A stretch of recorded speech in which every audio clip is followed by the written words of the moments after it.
Hello दोस्तों, नमस्ते भाई, गुड इवनिंग। कैसे हैं आप लोग? बच्चों, कैसा महसूस कर रहे हैं? हाँ, आज जयदीप सर का बर्थडे है। हाँ, मैं आपसे बिल्कुल मुलाकात कर रहा हूँ शाम को 4:30 बजे। वैसे क्लास 4 बजे की होती है। मैंने आधे घंटे लेट करवा दी क्योंकि मैं जस्ट बाहर से आया हूँ। ठीक है भाई? मैं मुंबई गया था। हमारी तरफ से भी बोल दो happy birthday Jaideep sir. Prachi की तरफ से, सभी स्टूडेंट्स की तरफ से जयदीप सर को हैप्पी बर्थडे। बर्थडे फड्डे तो बनता रहता है, वो तो ऑटोमेटिक बनता रहता है। शादी करनी पड़ती है। तो मैं सलाह ये दूंगा कि अगले बर्थडे तक कम से कम जयदीप सर शादी कर लें। ठीक है भाई? और 3-4 शादियां करें वो।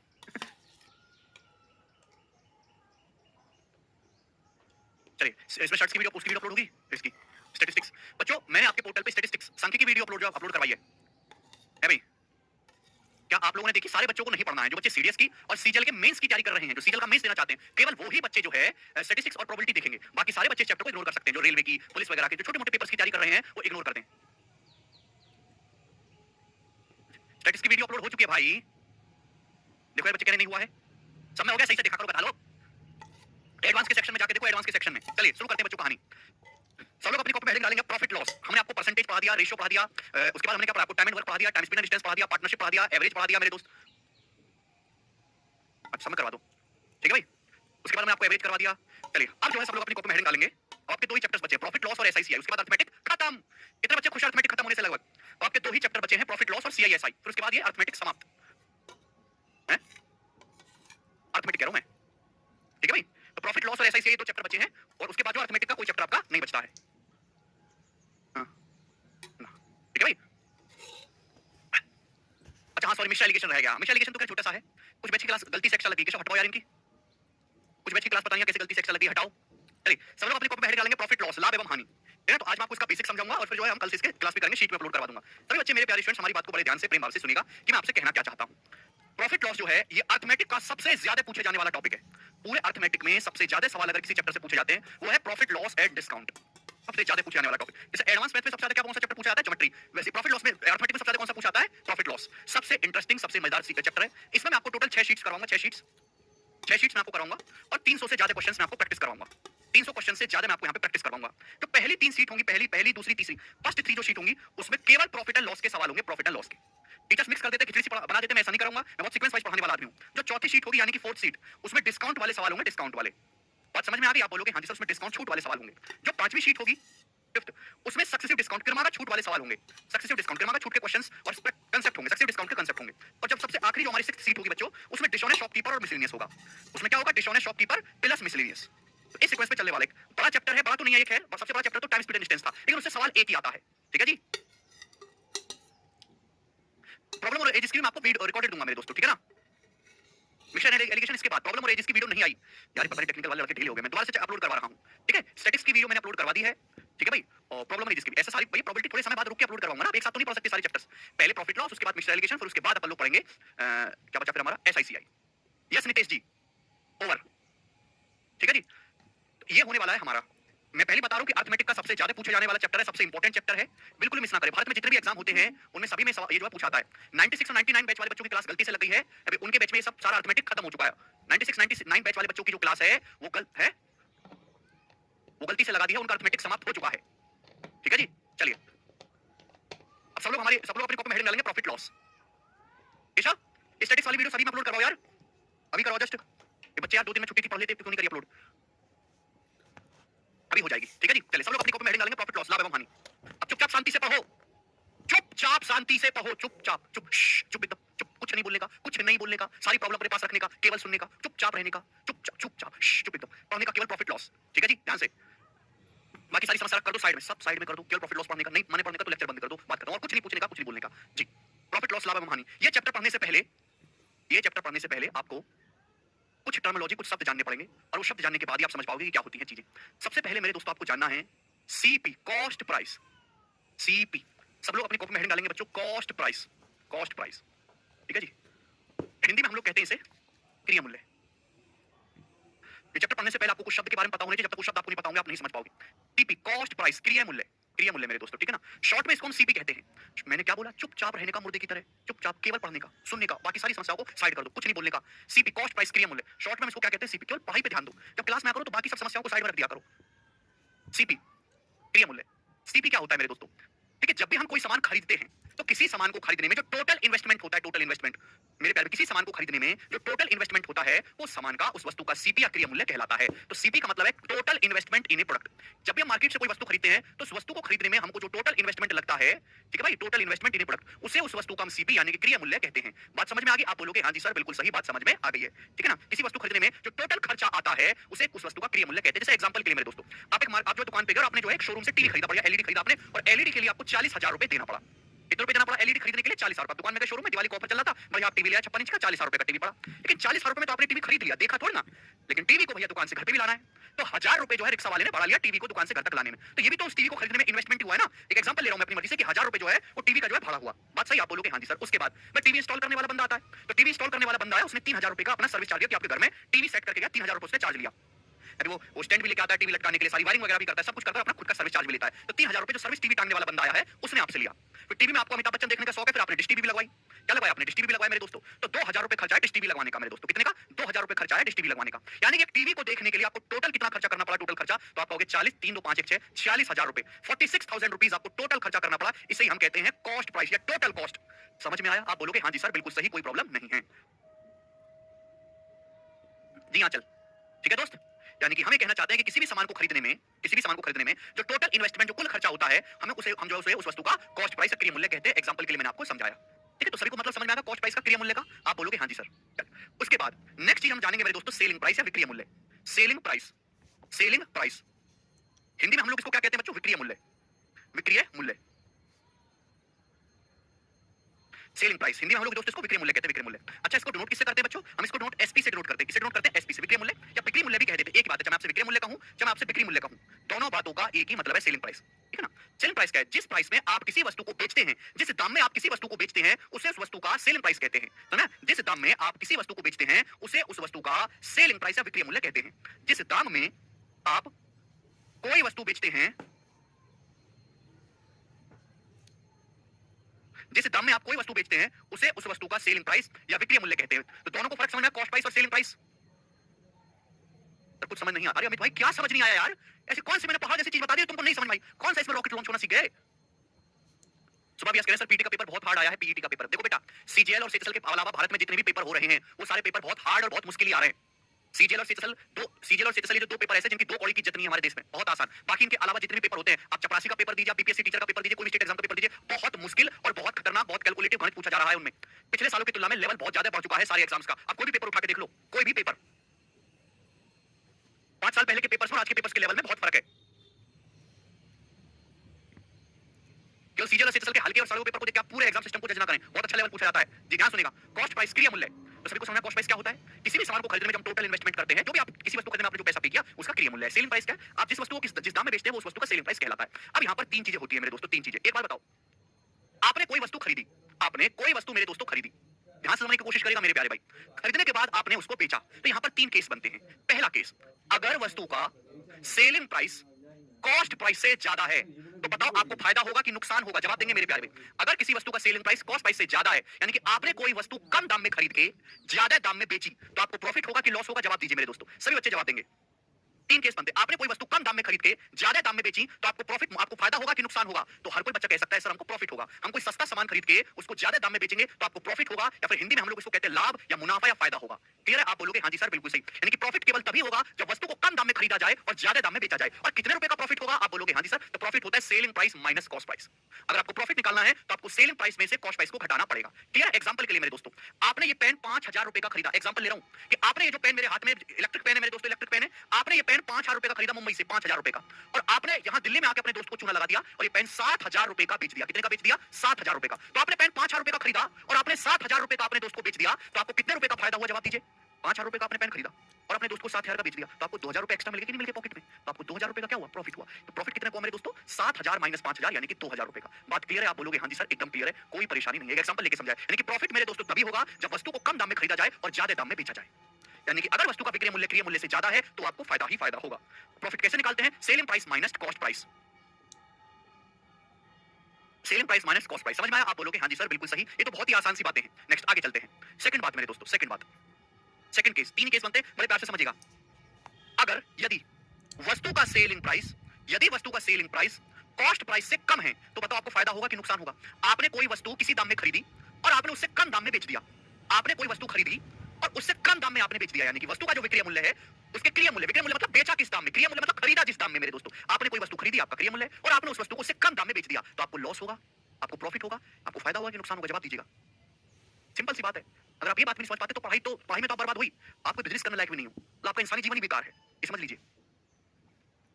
आप मुझे खुद बताओ मेरे दोस्त। अमित कह रहे हैं फायदा होगा, अनीश कह रहे हैं लाभ होगा। ऐसे लोग हमारे देश में क्यों हैं भाई, पता नहीं क्यों ये लोग सड़क पर खुले छोड़ रखे हैं। अमित कह रहे हैं आपने कोई वस्तु खरीदी और आपने उसको कम दाम में बेच दिया। आप गाड़ी खरीद के लाए मारुति की 8 लाख रुपए की, और आपने अपने दोस्त को 5 लाख रुपए की बेच दी, तो आपको नुकसान नहीं होगा? इतनी सी बात आपको समझ में नहीं आती? इतनी सी आप इंसान नहीं हो? थोड़ी बहुत दुकानदारी नहीं करते हो, दुकान से सामान नहीं खरीदते हो? हद होती है यार किसी चीज की। आप कोई वस्तु खरीद के लाते हैं और उससे कम दाम में आपको बेचना पड़ता है, मजबूरी बस। आदमी मजबूरी में बेचता है, तो आदमी को क्या होगा? नुकसान होगा मेरे दोस्त। समझ में आई बात? आप बोलोगे हाँ जी सर, यानी कि लॉस आदमी को नुकसान तभी होगा जब वस्तु का सेलिंग प्राइस उसके क्रिय मूल्य से कम है। समझ में आई बात? आप बोलोगे हाँ जी सर, यानी कि लॉस, लॉस को हम हिंदी में कहते हैं हानि।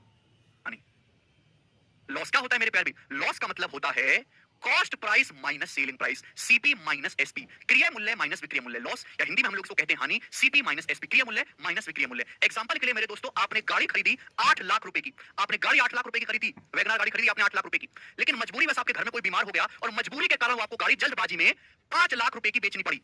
आपने गाड़ी खरीदी 8 लाख रुपए में, खरीदी का मतलब क्रिय मूल्य, क्रिय मूल्य 8 लाख की खरीदी, और मजबूरी बस घर में कोई बीमार हो गया और आपने वो गाड़ी 5 लाख रुपए में बेच दी विक्रय मूल्य, तो आपको नुकसान होगा कि नहीं होगा? बताओ। खरीदी थी 8 लाख की, बेचनी पड़ी 5 लाख की, तो जिस दाम में आप खरीद के लाए थे उससे कम दाम में आपने गाड़ी बेच दी, तो आपको क्या होगा? लॉस हुआ। कितने रुपए का लॉस हुआ? तो लॉस हो गया मेरे दोस्तों 8 लाख माइनस 5 लाख, क्रिय मूल्य में से विक्रय मूल्य को घटाएंगे, आपको 3 लाख रुपए का नुकसान हो गया। ये हो गया जी लॉस। बात क्लियर है? आप बोलोगे हाँ जी सर। यानी कि प्रॉफिट आदमी को तभी होगा जब सेलिंग प्राइस कॉस्ट प्राइस से ज्यादा है। अगर सेलिंग प्राइस, सर क्या मैं बिना परसेंटेज शुरू कर सकता हूं? बिल्कुल नहीं कर सकते रंजीत, बिल्कुल नहीं। जिस बच्चे ने परसेंटेज रेशियो नहीं पढ़ा है वो चैप्टर बिल्कुल नहीं पढ़ सकता, ना ही सीख सकता है, ना ही उसको समझ में आएगा। इस चैप्टर को पढ़ने समझने के लिए आपको परसेंटेज रेशियो पता होना चाहिए, ठीक है भाई? यानी कि अगर सेलिंग प्राइस कॉस्ट प्राइस से ज्यादा है तो आपको प्रॉफिट होगा, अगर सेलिंग प्राइस कॉस्ट प्राइस से कम है तो आपको लॉस होगा। पॉइंट नंबर 3, मेरे सिर में ना बहुत ज्यादा दर्द हो रहा है, इसलिए मैं ठीक से बोल नहीं पा रहा हूं। मैं अभी जस्ट मुंबई से आया हूं, जस्ट अभी, ठीक है जी। पॉइंट नंबर 3, टक्कर से आ रहा है मुझे बहुत तेज। पॉइंट नंबर 3, यदि सेलिंग प्राइस कॉस्ट प्राइस के बराबर है, यदि वस्तु का विक्रय मूल्य उस वस्तु के क्रिय मूल्य के बराबर है, तो बताओ आपको प्रॉफिट होगा कि लॉस होगा? यदि किसी वस्तु का विक्रय मूल्य है उसके क्रिय मूल्य के बराबर है तो आपको प्रॉफिट होगा या लॉस होगा? बताइए। आपने पेन 5,000 रुपए का खरीद के लाया कमला मार्केट से, और आपने अपने दोस्त को 5,000 रुपए का ही बेच दिया। 5,000 का पेन खरीद के लाया कमला मार्केट से, दोस्त को 5,000 रुपए का ही बेच दिया, तो आपको प्रॉफिट होगा या लॉस होगा? बताइए जल्दी से। सबसे पहले सुमित ने बताओ, सुमित ने बताया दोनों ही नहीं होगा मेरे दोस्त। Very good, very good. No loss no profit, यानी कि मेरे प्यारे भाई नो लॉस नो प्रॉफिट। आदमी को ना तो कोई फायदा होगा ना ही कोई नुकसान होगा, वो न्यूट्रल में रहेगा, ना लाभ ना हानि, ठीक है ना? ना लाभ ना हानि। यानी कि अगर आदमी को अपने बिजनेस में कोई किसी ट्रांजैक्शन ना तो कोई प्रॉफिट हो ना ही कोई लॉस हुआ, इसका मतलब आपने उस वस्तु को विक्रय मूल्य पर ही बेचा है, ठीक है बच्चों? आप बोलोगे हाँ जी sir, no loss no profit. तो सभी को बात समझ में आई? यदि सेलिंग प्राइस कॉस्ट प्राइस से ज्यादा है तो आपको प्रॉफिट होगा, सेलिंग प्राइस कॉस्ट प्राइस से कम है तो लॉस। लॉस क्या होता है? CP minus SP, CP minus SP loss होता है, प्रॉफिट एसपी माइनस सीपी होता है, दोनों में फर्क समझिएगा। यदि वस्तु का सेलिंग प्राइस क्रिय मूल्य के बराबर है तो आपको ना तो कोई लॉस होगा ना ही कोई प्रॉफिट होगा। अब आगे चलते हैं, सभी बच्चे मेरी बात को ध्यान से समझिएगा, गौर से सुनिएगा मेरे दोस्तों। ये तो मैंने आपको बताया कि प्रॉफिट या लॉस एग्जैक्ट निकालते कैसे हैं, लेकिन मेरे प्यारे भाई प्रॉफिट हो चाहे लॉस हो, वो ज्यादातर परसेंटेज में बताया जाता है। परसेंटेज में प्रॉफिट परसेंटेज हो चाहे लॉस परसेंटेज हो, हमेशा सीपी यानी कि क्रिय मूल्य को बेस मानकर निकाला जाता है। चाहे प्रॉफिट परसेंटेज हो चाहे लॉस परसेंटेज हो, हमेशा सीपी यानी कि क्रिय मूल्य को बेस मानकर निकाला जाता है। हमेशा सीपी यानी कि क्रिय मूल्य को बेस मानकर निकाला जाता है। प्रॉफिट परसेंटेज यानी कि लाभ प्रतिशत, लाभ प्रतिशत, लाभ प्रतिशत। आप बोलोगे हाँ जी सर बिल्कुल सही, प्रॉफिट परसेंटेज या लाभ प्रतिशत। बातों को सुनेगा। अगर आप खुलेआम ये चिल्लाओगे भाई मुझे 3 लाख का प्रॉफिट हुआ, मुझे 3 लाख का प्रॉफिट हुआ, ये मार्केट में सब चोट्टा लोग जान जाएगा, सब तुमसे दुश्मनी करेगा कि नहीं करेगा? इसलिए हमेशा कभी प्रॉफिट को रुपए में नहीं बताते, नजर लग जाती है, दूसरे लोग जान जाते हैं। तो प्रॉफिट को किसमें बताते हैं? परसेंटेज में, कि इस साल मेरी कंपनी ने 2% का प्रॉफिट कमाया। आपने दूसरे बंदे को जानकारी भी दे दी और तीसरे आदमी को पता भी नहीं चला। तो प्रॉफिट परसेंटेज की जरूरत हमें इसलिए पड़ी कि जानकारी भी ट्रांसफर हो जाए और किसी को पता भी ना लगे कि इस साल हमारी कंपनी ने 2% का प्रॉफिट कमाया। और आप ऐसे कहोगे अरे हमारी कंपनी ने साल 3 लाख का प्रॉफिट कमाया, तो सब चोट्टा लोग तुमसे दुश्मनी करेगा, खुद कमा रहा है, समझ में? रेट बढ़ने के चांसेस है, समझे? आप बोलोगे हाँ जी सर बिल्कुल सही। तो प्रॉफिट लॉस हो चाहे प्रॉफिट परसेंटेज हो चाहे लॉस परसेंटेज हो, हमेशा ही सीपी या कॉस्ट प्राइस क्रिय मूल्य को ही बेस मानकर निकाला जाता है। तो प्रॉफिट परसेंटेज क्या होता है मेरे प्यारे? प्रॉफिट, प्रॉफिट परसेंटेज कैसे निकालते हैं मेरे दोस्तों? Profit, profit in rupees, profit आपको कितने रुपए हुआ बटे कॉस्ट प्राइस, हमेशा बेस क्या होगा? कॉस्ट प्राइस, और परसेंटेज में निकालना है इनटू 100%। बात क्लियर है? आप बोलोगे हाँ जी सर बिल्कुल सही, कोई प्रॉब्लम नहीं। तो प्रॉफिट परसेंटेज कैसे निकालोगे? प्रॉफिट इन रुपीज बटे cost price into 100%। Yes sir no? आप बोलोगे हाँ जी सर बिल्कुल सही, हम आपकी बात को समझ रहे हैं। अच्छा इस बात को मैं ऐसे भी लिख सकता हूं, बताओ बच्चों प्रॉफिट क्या होता है? ये प्रॉफिट जो रुपए में है, इसमें प्रॉफिट रुपीज में है, ठीक है ना? प्रॉफिट इन रुपीज, प्रॉफिट बटे कॉस्ट प्राइस इनटू 100%। प्रॉफिट मैंने अभी पढ़ा है, प्रॉफिट क्या होता है बच्चों? ये प्रॉफिट होता है selling price minus cost price. तो सेलिंग प्राइस में से कॉस्ट प्राइस घटाएंगे, प्रॉफिट आ जाएगा। बेस का रखना है कॉस्ट प्राइस और परसेंटेज में निकालना है इनटू 100%। आप बोलोगे हाँ जी सर बिल्कुल सही। ये फॉर्मूला है, लेकिन फॉर्मूला की कोई जरूरत नहीं है, तो मैं आपको बेसिक बता रहा हूं इसलिए समझा रहा हूं कि प्रॉफिट परसेंटेज बराबर एसपी माइनस सीपी बटे सीपी इनटू 100%। चाहे आपको प्रॉफिट परसेंटेज हो चाहे लॉस परसेंटेज हो, हमेशा सीपी यानी कि क्रिय मूल्य को बेस मानकर निकाला जाता है। क्रिय मूल्य को बेस मानकर निकाला जाता है मेरे दोस्तों। समझ में आई बात? आप बोलोगे हाँ जी सर। ध्यान से सुनने की और समझने की कोशिश करेगा मेरे दोस्तों। मैं आपको समझाता हूं। जैसे आपने एक सामान 18,000 रुपए का खरीदा, 18,000 रुपए का। आपने कुर्सी 18,000 रुपए खरीदी, एग्जांपल के लिए मैं आपसे पूछता हूं, आपने कुर्सी 18,000 रुपए की खरीदी और वो कुर्सी आपने दोस्त को 24,300 रुपए की बेची। कितने रुपए की बेची? 24,300 रुपए की बेची। तो मैं जानना चाहता हूं कि आपको कितने परसेंट का प्रॉफिट हुआ? जवाब दीजिए। आपने कुर्सी 18,000 रुपए की खरीदी और वो कुर्सी आपने दोस्त को 24,300 रुपए की बेची, तो आपको प्रॉफिट कितने परसेंट हुआ? जवाब दीजिए। कितने प्रतिशत का लाभ हुआ? तो आप कहोगे सर, अगर आप मुझसे पूछो कि रुपए में कितना प्रॉफिट हुआ, रुपए में प्रॉफिट कितना हुआ, तो आप क्या करोगे? सेलिंग प्राइस में से कॉस्ट प्राइस घटा दो। 18,000 का सामान 24,300 बेचते हैं, इसमें से माइनस करोगे तो 6,300 रुपए का प्रॉफिट हुआ। 24,300 में से 18,000 रुपए माइनस कर देंगे तो 6,300 रुपए का प्रॉफिट हुआ। लेकिन मैं तो आपसे जानना चाहता हूं कि आपको कितने प्रतिशत का प्रॉफिट हुआ? जवाब दीजिए। तो आप कहोगे सर, प्रॉफिट परसेंटेज बराबर, प्रॉफिट परसेंटेज बराबर आपको कितने का प्रॉफिट हुआ? 6,300 रुपए का प्रॉफिट। कितने को? 6,300 रुपए का। कितने रुपए के सामान पर? कितने रुपए के क्रिया मूल्य पर? 18,000 रुपए पर। कितने रुपए के क्रिया मूल्य पर? 18,000 रुपए पर। आप बोलोगे हाँ जी सर, बिल्कुल सही। और परसेंटेज में कितना? परसेंटेज में निकालना इनटू 100%, 100% से मल्टीप्लाई कर देंगे। देखिए, दो जीरो से दो जीरो कट जाएगा, जीरो से जीरो कट जाएगा। 9 सत्ते 63, 9 दूनी 18, तो 70/2 यानी कि 35% का, 35% का मेरे दोस्तों आपको प्रॉफिट हुआ। 35%। बात क्लियर है? समझ में आया? आप बोलोगे हाँ जी सर, बिल्कुल सही, कोई परेशानी तकलीफ हमें यहाँ पर एक पैसे की नहीं है। 35% का प्रॉफिट हुआ। ठीक है जी, क्लियर? ओके। देखिए, प्रॉफिट क्या होता है? प्रॉफिट परसेंटेज और रेशियो में कोई फर्क नहीं। प्रॉफिट परसेंटेज निकालना है तो सीपी से एसपी का क्या ले लो? रेशियो। भाई वस्तु का ये तो हो गया जब हमने पूरी कैलकुलेशन की, आप रेशियो भी निकाल सकते हैं। प्रॉफिट परसेंटेज का मतलब है क्रिया मूल्य से विक्रय मूल्य का रेशियो अनुपात लो। ये सीपी है, ये एसपी है। सीपी से एसपी का रेशियो ही प्रॉफिट या लॉस परसेंटेज होता है। आप इनका रेशियो लो मेरे दोस्तों, क्या होगा? एक जीरो से एक जीरो कट जाएगा मेरे दोस्तों, कट जाएगा कि नहीं कट जाएगा? आप बोलोगे हाँ जी सर। ये किससे कटेगा? 18 से। 18 से कटेगा जी, 18 का 18 कितना बचेगा? 6 3 18 3 54 बचेगा 9 18 5 90 आ गया 100 रेशियो 135। फिर 5 से कट गया, 20 बार 5 से कटेगा जी 27 बार 20 रेशियो 27 आ गया कि नहीं? ये सीपी से एसपी का रेशियो आ गया मेरे दोस्तों, आ गया। आप बोलोगे हाँ जी सर, मैंने आपको सिखाया है, एक बार दोबारा से जाके परसेंटेज रेशियो का रिवीजन कर लीजिएगा। 18,000 और 24,300 का रेशियो कितना है? 20 रेशियो 27। यानी कि मेरे दोस्तों, अगर सीपी 20 है तो सेलिंग प्राइस 27 है। 20 का सामान 27 में बिका तो आपको प्रॉफिट कितना हुआ? 7 यूनिट का। कितने के? सीपी पर 20 पर। 1/20 होता है 5%, 7/20 कितना होता है? 35%। तो आपको 35% का मेरे प्यार में लाभ हुआ। बोलो बात सही? आप बोलोगे हाँ जी सर, बिल्कुल सही, कोई प्रॉब्लम नहीं। तो भैया आप इस तरीके से कैलकुलेट करो, चाहे आप सीपी से एसपी का रेशियो ले लो, प्रॉफिट परसेंटेज निकल के आएगा। ठीक है जी, परसेंटेज रेशियो का रिवीजन करके आए, पढ़ के आए तो ही बात क्लियर होगी, अदरवाइज तो आप मूर्खों की तरह देखते रहोगे। बिल्कुल ऐसे ही सेम टू सेम मैं आपसे पूछूं, लॉस प्रतिशत या हानि परसेंट कैसे निकालते हैं? जवाब दीजिएगा। मैं आपसे कहूं लॉस प्रतिशत या हानि प्रतिशत कैसे निकालते हैं स्टूडेंट? जवाब दो सभी लोग। लॉस परसेंटेज सभी लोग जवाब देंगे मेरे प्यारे दोस्त, सभी लोग। मैंने क्या बोला? चाहे प्रॉफिट परसेंटेज हो चाहे लॉस परसेंटेज हो, हमेशा ही सीपी यानी कि क्रिया मूल्य को बेस मानकर निकाला जाता है। लॉस परसेंटेज का मतलब है कि आपको किसी सामान को बेचने से कितने रुपए का लॉस हुआ। ठीक है, किस पर? कॉस्ट प्राइस, क्रिया मूल्य पर। आपको परसेंटेज में निकालना है इनटू 100%, इनटू 100%। आप बोलोगे जी बिल्कुल सही, कोई एक ढेल की परेशानी नहीं, तो मामूली सी बात है। तो बेस क्या होता है? हमेशा सीपी यानी कि क्रिया मूल्य। तो लॉस परसेंटेज बराबर लॉस कितने रुपए का हुआ बटे कॉस्ट प्राइस इनटू 100%। अच्छा, अभी अभी मैंने समझा कि लॉस क्या होता है। मैंने अभी समझा कि लॉस का मतलब होता है सीपी माइनस एसपी, क्रिया मूल्य माइनस विक्रय मूल्य, लॉस। ठीक है जी, आप बोलोगे हाँ जी सर, क्रिया मूल्य माइनस विक्रय मूल्य बटे क्या आएगा? बटे आएगा बच्चों कॉस्ट प्राइस, बटे कॉस्ट प्राइस। और परसेंटेज में निकालना इनटू 100% इनटू 100%। आप बोलोगे जी सर बिल्कुल सही, एक ढेले की इसमें परेशानी हमको नहीं है। तो लॉस परसेंटेज का मतलब क्या है मेरे प्यारे भाई? लॉस बटे cost price into 100%। Yes sir no? आप बोलोगे जी सर बिल्कुल सही। जैसे मैं आपसे सिंपल सी बात पूछता हूं, बताइएगा, एक वस्तु का क्रिय मूल्य 9100 रुपए है, 9100, और आपने उस वस्तु को कितना कर लेते हैं? 8320 में बेचा, 7800 ही मान ले। एक वस्तु का कॉस्ट प्राइस 9100 रुपए है और आपने उस वस्तु को मेरे प्यारे भाई 8320 रुपए में बेचा, 8320 रुपए में। तो आप मुझे बताओ आपको कितने परसेंट का लॉस हुआ? जवाब देंगे बच्चे, आपको कितने परसेंट का लॉस हुआ? ये बेसिक है स्वाभिन्यास। आपको पहले परसेंटेज रेशियो का बेसिक पढ़ के आए, स्वाभिन्यास शुभ व्यास पहले परसेंटेज और रेशियो का बेसिक पढ़ के आए, तब जाके लेक्चर देखें। प्लीज ये लेक्चर पूरी तरीके से बंद कर दे, आपको परसेंटेज रेशियो कुछ नहीं आता। जाओ पहले 15 दिन परसेंटेज रेशियो पढ़ो, उसके बाद इस क्लास में आना। हद होती है भाई किसी चीज की, तरह नाम की चीज नहीं बनती बालकों में। क्या बोला? प्रॉफिट परसेंटेज है, लॉस परसेंटेज हो, हमेशा ही सीपी कॉस्ट प्राइस क्रिया मूल्य को बेस मान के निकाला जाता है। मैं आपसे यार, ये तो अनपढ़ आदमी भी इस बात को जानते हैं, अनपढ़ आदमी तो बताने वाली बात भी नहीं है। एक लाला जी की दुकान पे चले हो, लाला जी 60 साल पुराने लाला जी होंगे, बिल्कुल अनपढ़ अंगूठा छाप लाला जी। वो लाला जी भी तुमको बता देंगे कि 9100 का सामान 8320 रुपए में बेचा लाला जी, तो कितने रुपए का आपको कितने परसेंट का नुकसान हुआ वो भी आपको बता देंगे। लेकिन तुम पढ़े लिखे गमार, ग्रेजुएट करे हुए आजकल की है ना, ये टेक्निकल मोबाइल चलाने वाले सड़े हुए बालक नहीं बता सकते। शर्म नहीं आती तुम लोगों में? इससे तो हमारी पुरानी पीढ़ी बढ़िया अनपढ़, कम से कम अनपढ़ की हिसाब किताब तो जानती थी। हैं? क्या फायदा तुम लोगों को पालने का मां बाप द्वारा? ये तो मैं बता रहा हूं, मेरी दरिया दिली है। वरना एक ग्रेजुएट वाला कोई चीज सिखाना शोभा देता है कि प्रॉफिट क्या होता है, लॉस क्या होता है? खुद ही सोचो, शोभा देता है ये चीज? 9100 रुपए का सामान 8320 रुपए में बेचा, कितने का नुकसान हुआ? ये चीज सिखाना शोभा देता है?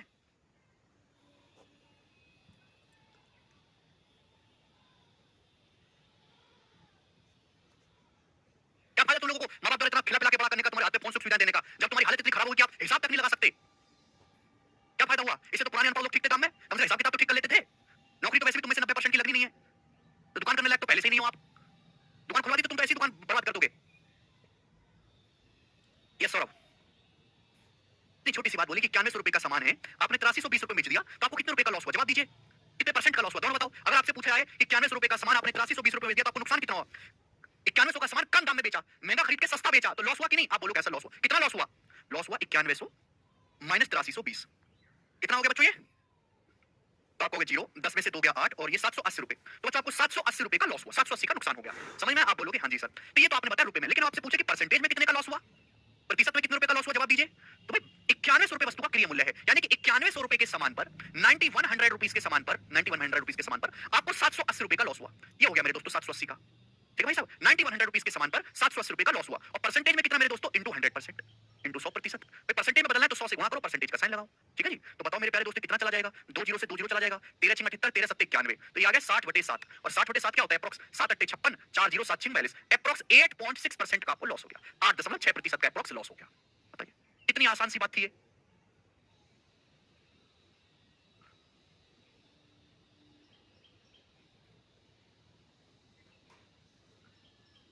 मॉडर्न पढ़ाई करने का मतलब ये नहीं है कि जो हमारे बड़े बूढ़े थे, है ना, या आपके दादा या आपके पापा आपके चाचा आपके मामा जो बहुत कम पढ़े लिखे लेकिन फिर भी वो आपसे तेज हिसाब लगाना जानते हैं, उनको भी पागल नहीं बना सकता।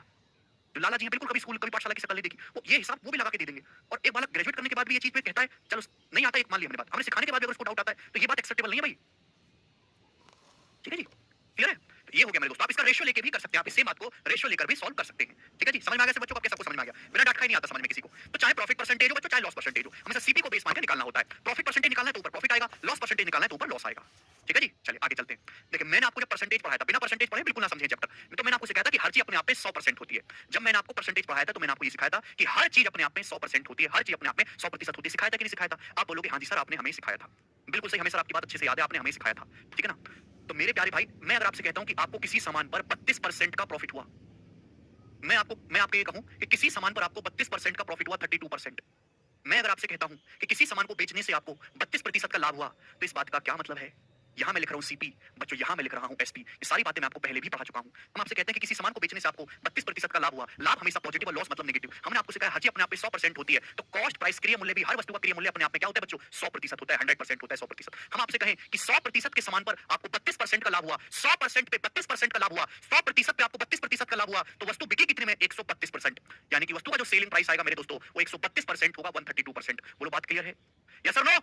यस और नो? आप बोलोगे हाँ जी सर, यानी कि वस्तु का सीपी अगर 100% है तो सेलिंग प्राइस 132% होगा। मैंने आपको एक चीज पढ़ाई थी, मैंने आपको एक चीज पढ़ाई थी मेरे दोस्तों, मल्टीप्लाइंग फैक्टर। मैंने आपको एक चीज पढ़ाई थी दोस्तों, मल्टीप्लाइंग फैक्टर। मल्टीप्लाइंग फैक्टर बताई थी कि हर चीज अपने आप में 100% होती है, 100%। 100% के सामान पे अगर आपको 32% का लाभ हुआ तो सामान बिका कितने में? सीपी भी 100% होता है, सीपी 100% होता है, 100% पे आपको 32% लाभ हुआ तो सामान बिका कितने में बच्चों? जवाब दो। तो आप कहोगे सामान सर कॉस्ट प्राइस के 132% में बिका, कॉस्ट प्राइस के 132% में सेल हुआ है। सामान कॉस्ट प्राइस या क्रिया मूल्य के 132% में सेल हुआ है, सामान सीपी क्रिया मूल्य के 132% में बिका है। ठीक है भाई, जो बच्चा भूल गया हो, बिल्कुल याद ना रहा हो, मल्टीप्लाइंग फैक्टर की 1.5 घंटे की अलग से क्लास हुई है परसेंटेज में, वो क्लास दोबारा से जाके देख लो। विकास लेक्चर बंद करो, दोबारा से जाके परसेंटेज पढ़ो, सब कुछ भूल चुके हो तुम। ठीक है जी, आप बोलोगे हाँ जी सर। अगर ये तो मैंने देखिए डाटा आसान है, अगर डाटा बहुत आसान है तो हम परसेंटेज में भी कर सकते हैं, जैसे यहाँ पे किया 100 मान के, और रेशियो में भी कर सकते हैं। लेकिन अगर डाटा बहुत टिपिकल है तो हम हमेशा रेशियो में कन्वर्ट करके ही सॉल्व करते हैं। जैसे यहाँ तो काफी डाटा आसान है, तो आप ऐसे सवालों को 100% बना के भी कर सकते हो और रेशियो में भी कर सकते हो। जैसे किसी सामान को बेचने से 32% का लाभ हुआ, किसी सामान को बेचने से 32% का लाभ हुआ मेरे दोस्तों, 32%। तो आप मुझे खुद बताओ 32% की फ्रैक्शन वैल्यू होती क्या है? 4% होता है, 1/25 होता है कि नहीं? तो 32% कितना होगा? 8 होना, 8/25। आप बोलोगे हाँ सर, तो 32% की फ्रैक्शन वैल्यू जो होती है वो 8/25 होती है। 32% की फ्रैक्शन वैल्यू 8/25। किसी सामान को बेचने से आपको 32% का लाभ हुआ, 32%। 32% की फ्रैक्शन वैल्यू 8/25, 8/25 सब कुछ परसेंटेज में पढ़ा है। जो नीचे लिखा हुआ जो बेस है वो हमेशा क्या होता है बच्चों? वो होता है हमेशा सीपी यानी कि क्रिया मूल्य। वो क्या होता है स्टूडेंट? हमेशा सीपी यानी कि क्रिया मूल्य। जवाब दीजिएगा क्या होता है सीपी क्रिया मूल्य? यानी कि अगर किसी वस्तु का क्रिया मूल्य 25 यूनिट है, अगर किसी वस्तु का सीपी 25 यूनिट है तो 25 का 32% ही 8 के बराबर होता है। 25 का 32% निकालो क्या आएगा? 25 का 32% निकालेंगे तो 8 आएगा मेरे दोस्तों, 8। यानी कि ऊपर जो लिखा होता है वो प्रॉफिट या लॉस होता है। ऊपर क्या लिखा हुआ? प्रॉफिट, 32% प्रॉफिट पे बेच रहे हैं, ये क्या होगा? प्रॉफिट। नीचे जो बेस होता है वो हमेशा सीपी होता है। 25 अगर सीपी है, किसी वस्तु का सीपी 25 है तो 25 का 32% ही 8 के बराबर है। तो 25 पे मेरे दोस्तों आपको 8 का प्रॉफिट हुआ। 25 यूनिट के सामान पर आपको 8 यूनिट का प्रॉफिट हुआ तो वस्तु का सेलिंग प्राइस क्या होगा? 25 जमा 8 33। तो सीपी से एसपी का रेशियो क्या आएगा मेरे दोस्तों? 25:33। आप बोलोगे जी सर बिल्कुल सही, मैं आपकी बात को अच्छी तरीके से समझ पाया। ठीक है भाई, यहाँ डाटा बहुत ज्यादा आसान है, तो आप परसेंटेज में भी कर सकते हो और आप रेशियो में भी सॉल्व बना के सॉल्व कर सकते हो। क्लियर है? लेकिन अगर किसी सवाल में बहुत टिपिकल परसेंटेज इस्तेमाल हो रही है तो आप हमेशा ऐसे सवालों को फ्रैक्शन में कन्वर्ट करके ही करेंगे। जैसे हम आपसे कहते हैं किसी सामान को बेचने से, किसी सामान को बेचने से आपको 18.75% का लॉस हुआ, किसी सामान को बेचने से आपको 18.75% का लॉस हुआ। तो आपसे जानना चाहते हैं उस वस्तु के सीपी और एसपी क्रिया मूल्य और विक्रय मूल्य का रेशियो क्या होगा? जवाब दें। हम आपसे केवल इतनी सी बात जानना चाहते हैं, किसी सामान को बेचने से 18.75% का लॉस हुआ तो उस वस्तु के सीपी और एसपी का रेशियो क्या होगा? बनाएं। अब देखिए यहाँ बहुत टिपिकल परसेंटेज है, 100% मान के ऐसे सवालों को ना करें। पर 18.75 को देख के दिमाग में आता है 6.25%। 6.25% की जो फ्रैक्शन वैल्यू होती है वो 1/16 है। लॉस है तो पॉजिटिव नेगेटिव होगा और पॉजिटिव है तो प्रॉफिट होगा। यानी नीचे क्या है 6.25% 1/16 है। ये 18.75% है 3 गुना 3/16। यानी कि अगर किसी वस्तु का कॉस्ट प्राइस क्रिया मूल्य 16 यूनिट है, अगर किसी वस्तु का कॉस्ट प्राइस क्रिया मूल्य 16 यूनिट है मेरे प्यारे भी 16 यूनिट, 16 का 18.75% ही 3 के बराबर होता है।